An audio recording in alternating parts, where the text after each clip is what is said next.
मोहतरम सामईन अस्सलामु अलैकुम।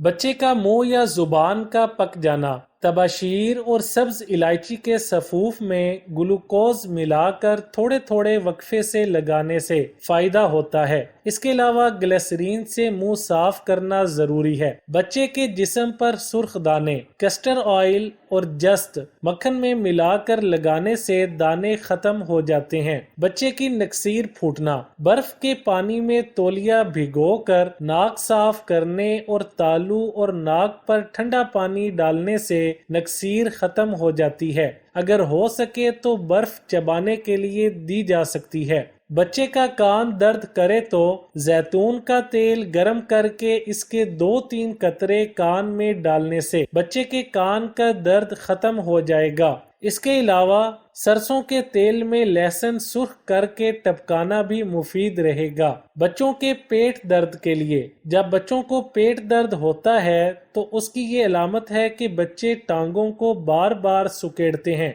और चीखते हैं। बच्चों के पेट दर्द के लिए ये बताए गए चुटकुले बहुत मुफीद हैं। प्याज को आग में सेंक कर पानी निचोड़ लें और 3 माशा पिला दें, इंशाअल्लाह पेट दर्द खत्म हो जाएगा। बच्चे की कब्ज दूर करना, बच्चे के दूध में चीनी की जगह शहद या भूरी शक्कर यानी ब्राउन शुगर मिलाकर पिलाने से कब्ज दूर हो सकती है। इसके अलावा पुरानी किस्म के आलू बुखारे पीस कर उनका रस देना भी मुफीद है। बच्चे की कब्ज दूर करने का एक और टोटका, आधा बादाम, आधा उनाब, आधा मुनक्का लेकर पत्थर पर रगड़ें। सर्दी हो तो उनाब न डालें। चमचे में ये गाढ़ा आमेजा हल्का गर्म करके दिन में किसी वक्त बच्चे को चटा दें। 15 दिन बाद एक बादाम, एक मुनक्का पीस कर दें। गर्मी के मौसम में उनाब डालें, मुनक्का के बीज निकाल दें, बच्चा मोटा हो जाएगा।